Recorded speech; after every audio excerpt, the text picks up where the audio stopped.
quero falar sobre o anseio que deve haver no coração de um cristão que ama o Senhor por comunhão e santidade. Eu quero tecer comentários, esclarecer um pouco do que vem a ser este anseio. Cada um de nós é movido por forças interiores. Há pessoas que têm uma vontade muito grande de aparecerem, de serem importantes, de serem elogiadas. Há pessoas que querem se mostrar como bonitas, elegantes, sábias, pessoas que falam bem. Há uma motivação interior que nos empurra para isto. É o nosso eu. O Salomão disse que todas as grandes realizações dos seres humanos, todas elas são motivadas pela vaidade. Vaidade de vaidades, tudo é vaidade. A vaidade nos empurra para fazer as grandes obras, as grandes coisas que gostaríamos de fazer.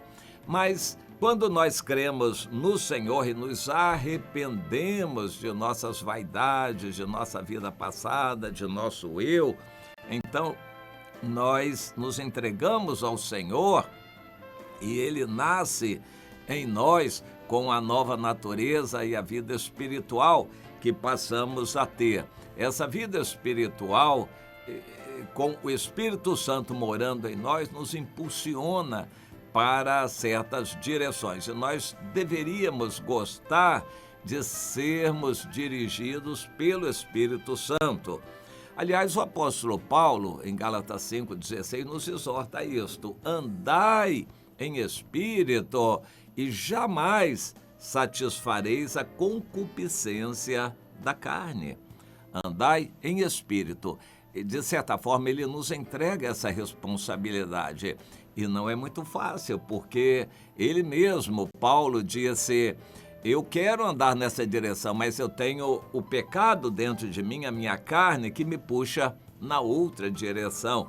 O bem que eu quero fazer, acabo não fazendo, né? Em Romanos 7. Mas o mal que eu não quero, a minha carne me leva para fazer. Portanto, andar em espírito não é tão fácil assim, não é uma decisão minha que está ao meu alcance.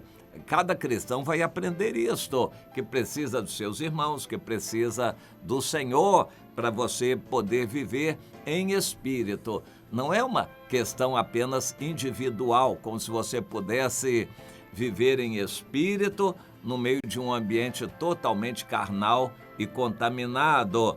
Deus nos quer como luzes no mundo testemunhando, mas nós sabemos que sozinhos nós não vamos conseguir. O apóstolo Paulo sozinho não conseguiu muita coisa.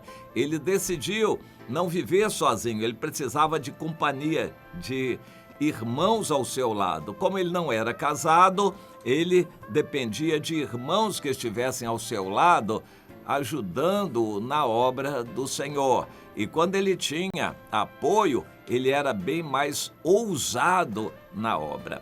Eu digo que isto é também uma receita para nós. Você deve procurar estar junto com outros irmãos, irmãs, para receber apoio, para você poder amá-los e eles também amarem a você e poderem ajudar você nessa caminhada do que é espiritual, para vencerem o que é carnal.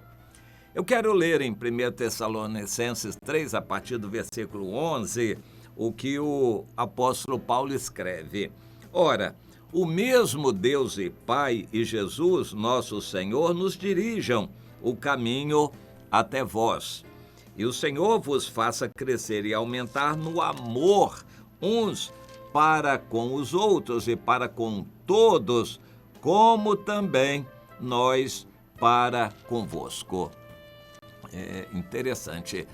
Isso é um anseio que deve haver no nosso coração por comunhão, mas pedindo a Deus: Senhor, dirija-nos o caminho para meus irmãos, para estar em comunhão com meus irmãos. Eu preciso deles. Eu creio que eles também precisam de mim. Senhor, me dê oportunidade, me dirija o caminho até meus irmãos, para que eles sejam abençoados e eu também. E o Senhor nos faça crescer nessa comunhão, nesse amor de uns para com os outros. Deus nos dirija. É uma oração a Deus, mas é uma ansiedade, um desejo que tem que partir de dentro de nós. Claro que de dentro de nós partem também muitos desejos carnais, muitos anseios do ego, mas também o Espírito Santo está em nós e se você se deixar levar pelo Espírito, você vai ter desejo de buscar irmãos, de visitar irmãos, de estar em comunhão com irmãos, de se reunir com irmãos para orarem, buscarem o Senhor. Isto tem que ser um anseio seu. E depois uma oração a Deus para que Ele dirija as circunstâncias, as oportunidades para nós podermos desenvolver essa comunhão, entende? E isto era o anseio dele, de Paulo, e ensinando para os tessalonicenses que deveriam também desenvolver este anseio por comunhão e orando a Deus por isto. O apóstolo João diz qualquer coisa parecida em 1 João 1, a partir do versículo 6. Nós devemos ter sede pela comunhão, porque quando andamos na luz, nós estamos em comunhão uns com os outros. E o sangue de Jesus, seu Filho, nos purifica de todo pecado. Quando estamos em comunhão e andamos na luz.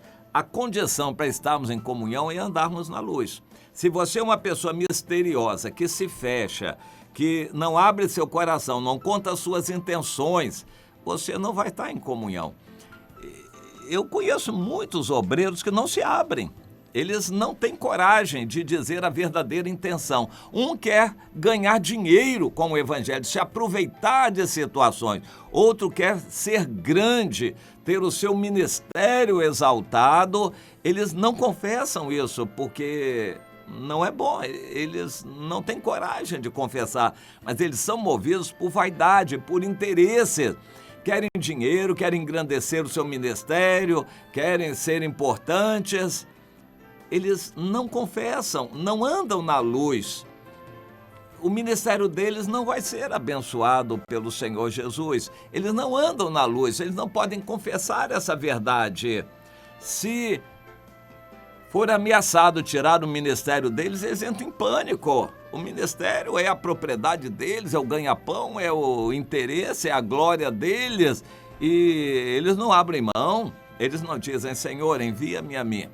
É bom a gente lembrar que quando o Espírito Santo foi lá na igreja de Antioquia para separar 2 missionários, porque iria começar uma nova obra entre os gentios, ele chamou os principais líderes, o apóstolo, que não era apóstolo ainda, o Saulo de Tarso, depois que ele foi enviado e se tornou apóstolo quer dizer enviado, ele se tornou então o apóstolo Paulo. E o Barnabé também, o apóstolo Barnabé, que foi enviado. Eram os 2 líderes principais, estavam fazendo maior sucesso e Deus diz, agora o lugar de vocês não é mais aqui. Isso já aconteceu comigo e foi doloroso. Quando eu era líder de jovens na Zona Sul do Rio, o trabalho de maior sucesso naquela época, o Clube Bíblico, a gente reunia 200 jovens e havia conversões sempre. Era um movimento falado e era empolgante aquele movimento bonito. E de repente Deus diz, acabou o seu tempo aqui. Você agora vai para onde eu te chamei. Para onde, Senhor? Eu vou te mostrar. E me levou lá para o cantinho de Niterói, lugar chamado São Domingos, e uma igreja com a meia dúzia de pessoas de idade, na época não tinha jovem nenhum. O Senhor disse, o seu lugar a partir de agora vai ser aqui. Eu, como Filipe, saí daquele avivamento em Samaria para ir lá para o caminho que descia a Gaza, que estava deserto. Deus disse, a partir de agora, o seu lugar vai ser aqui. E eu tive que me adaptar, obedecer a Deus e amar a obra de Deus. Levava mais de 2 horas da minha casa até lá para a reunião. Quando terminava a reunião, saía tarde de lá, eu chegava de madrugada em casa. Pois é. E no outro dia eu tinha que acordar cedinho, era militar. Deus me deu essa chamada dessa maneira, abre mão. Eu obedeci e foi bom para mim, jamais me arrependi disto. Deus é Senhor da obra. Quando a gente anda na luz, ele diz: meu servo, você está agora dirigindo, pastoreando essa grande congregação, você vai agora para aquela pequenininha lá, porque você vai abençoar os que estão precisando. Não, Senhor, mas eu, Felipe, vou sair de Samaria, eu sou o líder aqui do grande avivamento. Em Deus não tem que questionar coisas desse tipo, tem que obedecer. Quando a gente anda na luz, nós temos comunhão uns com os outros, nossos pecados são perdoados e nós estamos no centro da vontade de Deus. Bem, eu quero falar sobre o outro anseio em 1 Tessalonicenses, no capítulo 3 e o versículo 13.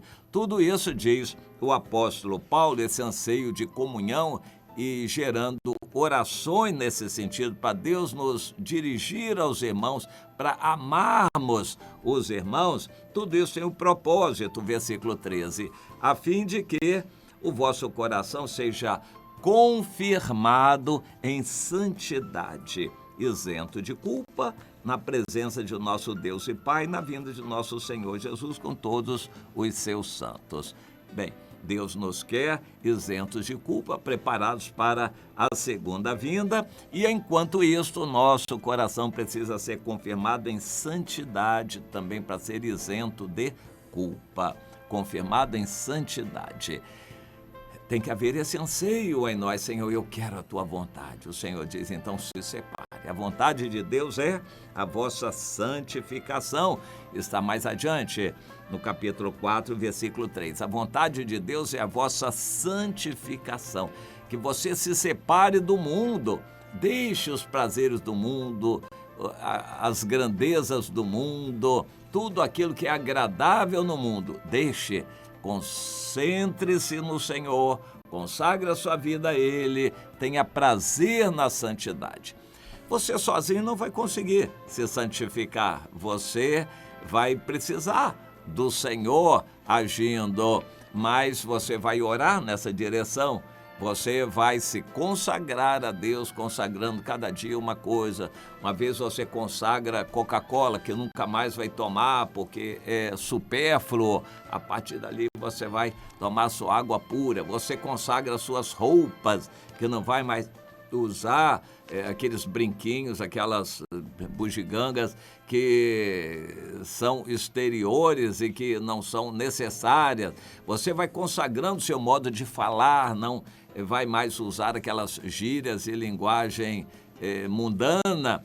Vai consagrar seus olhos, não vai mais ver isso, nem aquilo, para que sua mente possa ser alimentada com santidade e assim por diante. Mediante atos de consagração, Deus vai estar santificando você para Ele, e você vai passar a ter cada vez mais alegria e comunhão com os irmãos e gozo com o Senhor. De sua parte, tem algo a fazer. Você tem que desejar essa santificação, porque sem a santificação ninguém verá o Senhor. Não tem salvação sem a santificação.